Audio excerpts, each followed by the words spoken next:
벤자민 프랭클린은 미국 건국 초기의 지도자입니다. 그는 학교라고는 1년 정도밖에 다니지 못했습니다. 무학자인 그가 그렇게 성공할 수 있었던 데는 이유가 있습니다. 다른 무엇보다 자신의 인격을 닦는 일에 피나는 노력을 기울였기 때문에 성공한 것입니다. 그는 특히 시간관리 능력에 유능한 인물이었습니다. 그가 서점을 경영할 때 이런 일이 있었습니다. 한 사나이가 들어와 점원에게 책값을 물었습니다. 이 책 얼마입니까? $2입니다. 얼마나 깎아줄 수 있습니까? 저희 서점은 정찰제입니다. 그때 플랭클린이 외출해서 돌아왔습니다. 플랭클린 씨, 반갑습니다. 이 책을 조금 싸게 주실 수 없습니까? 그러자 플랭클린은 말했습니다. 예, $2.50에 드리겠습니다. 에이, 농담이시죠. 아까 점원은 $2라고 했는데 $2.50라뇨? 조금 전에 $2였습니다만 지금은 $2.50입니다. 설마 농담이시겠죠? 그러지 마시고 얼마에 주시겠습니까? 그러자 프랭클린은 다시 이렇게 말했습니다. $3에 드리겠습니다. 아니, 갈수록 올라가는 책값도 다 있습니까? 그렇습니다. 돈보다 시간이 더 귀하기 때문에 시간을 끌수록 책값을 더 받아야 합니다. 플랭클린의 뜻을 알아차린 사나이가 $3를 내놓자 그는 제 뜻을 알아주시니 감사합니다. 오늘은 정가대로 드리겠습니다 하며 $1를 돌려주었다고 합니다. 플랭클린의 성공 비결 중 하나는 바로 시간관리였습니다. 오늘의 말씀, 내가 나그네된 집에서 주의 율례들이 나의 노래가 되었나이다. 시편 119장 54절.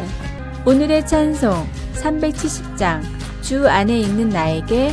오늘의 만나, 하나님의 나라 안에서 우리의 역량을 발휘할 수 있는 지혜를 내려주시옵소서. 예수 그리스도 이름으로 기도드립니다. 아멘. 아래의 빨간색 구독 글자를 누르시어 더 많은 전도의 열매를 맺으시길 기도합니다. 2002년에 3억 1,400만 달러 복권에 당첨된 한 행운의 사업가가 그의 고상한 소망을 밝혔습니다. 그는 자선단체를 설립해서 실직자들에게 일자리를 제공하고 그의 가족들을 위해 좋은 일을 하겠다고 했습니다. 이미 부유했던 그는 이 횡재로 인해 그에게 달라질 일은 없을 것이라고 기자들에게 말했습니다. 그러나 몇 년 후에 나온 기사에는 사뭇 다른 이야기가 실렸습니다. 역대 최대의 복권에 당첨된 이후 그는 법적 문제에 휘말렸으며 개인적인 평판도 잃고 도박으로 모든 돈도 날렸습니다. 생각이 깊었던 사람 아굴은 그러한 절망을 예견하는 글을 남겼습니다. 자신의 타고난 성향을 깨닫고 낮아진 아굴은 너무 많이 가진 것이나 너무 적게 가진 것에 대한 위험성을 알았습니다. 그래서 그는 이렇게 기도했습니다. 나를 가난하게도 마옵시고 부하게도 마옵시고 오직 필요한 양식으로 내게 먹이시옵소서.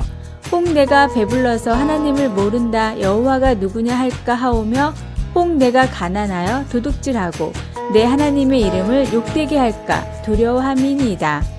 아굴은 부나 가난으로 인한 어려움뿐만 아니라 우리의 개인적인 성향 때문에 생기는 어려움도 보았습니다. 우리는 그 각각을 조심해야 할 이유가 있습니다. 그것들은 다 같이 우리에게 오늘 우리에게 일용할 양식을 주시옵고 라고 기도하라고 가르쳐 주신 주님이 필요하다는 것을 보여줍니다. 만족은 가난한 자를 부유하게 하지만 불만족은 부자를 가난하게 만든다.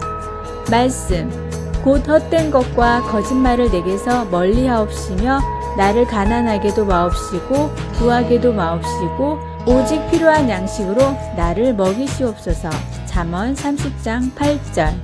찬송 588장 공중 나는 새를 보라.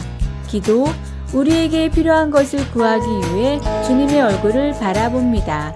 주님이 우리의 죄된 성향에서 우리를 구해주시니 감사합니다. 아멘. 아래의 빨간색 구독 글자를 누르시어 더 많은 전도의 열매를 맺으시길 기도합니다. 스위스의 장 앙리 뒤낭이라는 사람이 있었습니다. 어려서부터 성공을 위해서 노력했던 뒤낭은 스위스 은행의 은행장 자리를 맡다가 더 큰 돈을 벌기 위해 무역회사를 차렸습니다. 그러나 여러 가지 규제와 관료들의 행패로 사업을 제대로 할 수가 없었고 뒤낭은 결국 나폴레옹 황제에게 어려움을 직접 탄원하기 위해 찾아갔습니다. 당시 나폴레옹이 있던 솔페리노에서는 큰 전쟁이 벌어지고 있었습니다. 뒤낭은 이 지역을 지나며 전쟁으로 인해 고통받는 수많은 병사들을 보았습니다. 그리고 뒤낭은 구호물자와 치료해줄 사람이 없어 신음하며 죽어가는 수많은 병사들을 보고 큰 충격을 받았습니다. 나폴레옹 황제를 만나기 일보 직전이었지만 뒤낭은 바로 발걸음을 돌려 다시 고향으로 돌아갔습니다. 그리고 이전의 사업을 거의 다 정리하고 곧 국제구호기구인 적십자를 설립했습니다. 그는 전 유럽과 세계를 돌아다니며 초국가적인 구호단체의 설립을 위해 지난 일생을 바쳤습니다. 말년에 수많은 위기가 뒤낭에게 닥쳤지만 그는 끝까지 박애 활동을 멈추지 않았고 결국 제1회 노벨 평화상을 수상하게 되면서 세계적인 인도주의자로 사람들의 가슴 속에 기억되었습니다. 앙리의 꿈을 변화시킨 것은 어렸을 때부터 품었던 신앙심이었습니다. 전쟁터의 참상이 그의 신앙을 삶의 실제 비전으로 움직여 주었습니다. 그리스도인으로서 세상 사람과는 다른 비전을 품으십시오. 주님의 뜻을 행하는 삶을 살게 하소서. 오늘의 말씀, 어떻게 하든지 이제 하나님 뜻 안에서 너희에게로 나아갈 좋은 길 얻기를 구하노라. 로마서 1장 10절. 오늘의 찬송 484장 내 맘의 주여 소망 되소서. 오늘의 만나, 나의 비전의 방향이 하나님의 뜻을 향하고 있는지 확인하십시오. 아래의 빨간색 구독 글자를 누르시어 더 많은 전도의 열매를 맺으시길 기도합니다. 2018년 바르나 그룹의 연구에 의하면 대부분의 미국인들은 하나님에 대해 이야기하기를 좋아하지 않는다고 합니다. 미국인들 중 단 7%만이 영적인 문제에 대해 주기적으로 이야기를 나누고 있는데 예수님을 믿는 미국인들도 그다지 다르지 않다고 합니다. 그리고 정기적으로 교회에 가는 사람들 중에도 13%만이 일주일에 한 번 정도 영적인 대화를 나눈다고 응답했습니다. 영적인 대화가 감소 추세에 있는 것이 어쩌면 놀라운 일이 아닐 수도 있습니다. 하나님에 대해 이야기하는 것이 위험할 수 있기 때문입니다.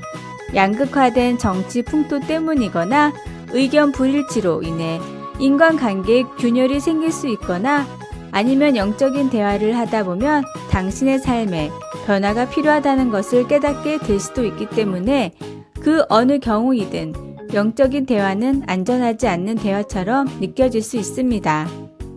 그러나 신명기에서 하나님의 백성인 이스라엘 민족에게 지시한 내용을 보면 하나님에 대해 이야기하는 것은 정상적이고 자연스러운 일상생활의 일부분이었습니다.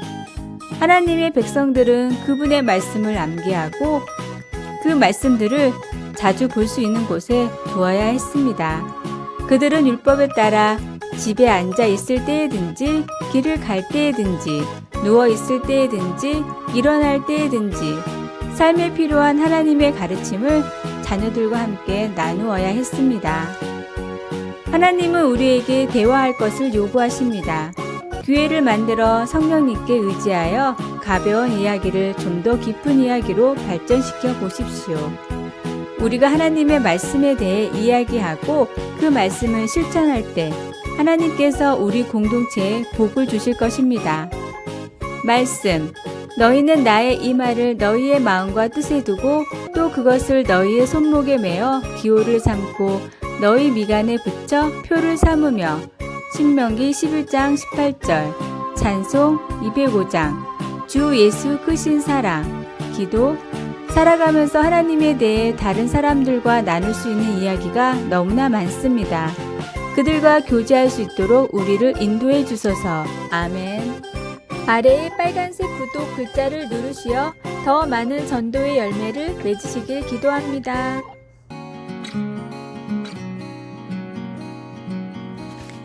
어느 성공 세미나에서 강사가 이렇게 말했습니다. 여러분, 발명한 에디슨을 생각해 보십시오.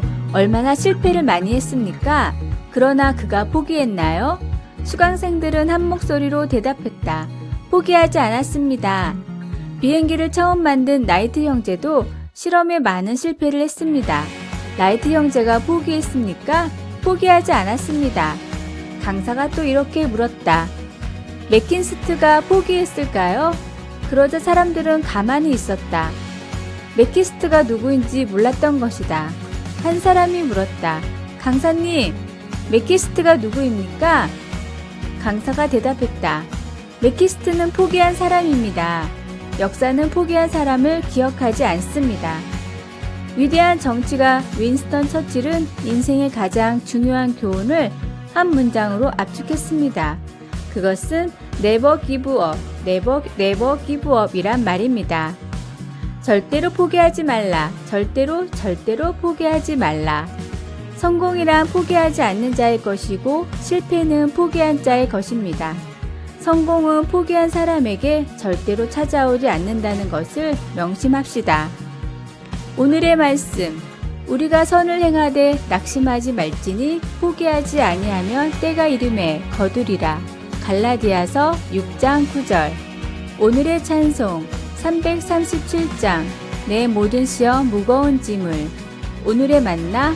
하나님, 힘들어도 하나님과 함께하는 삶을 포기하지 않도록 도와주시옵소서. 예수 그리스도 이름으로 기도드립니다. 아멘. 아래의 빨간색 구독 글자를 누르시어 더 많은 전도의 열매를 맺으시길 기도합니다.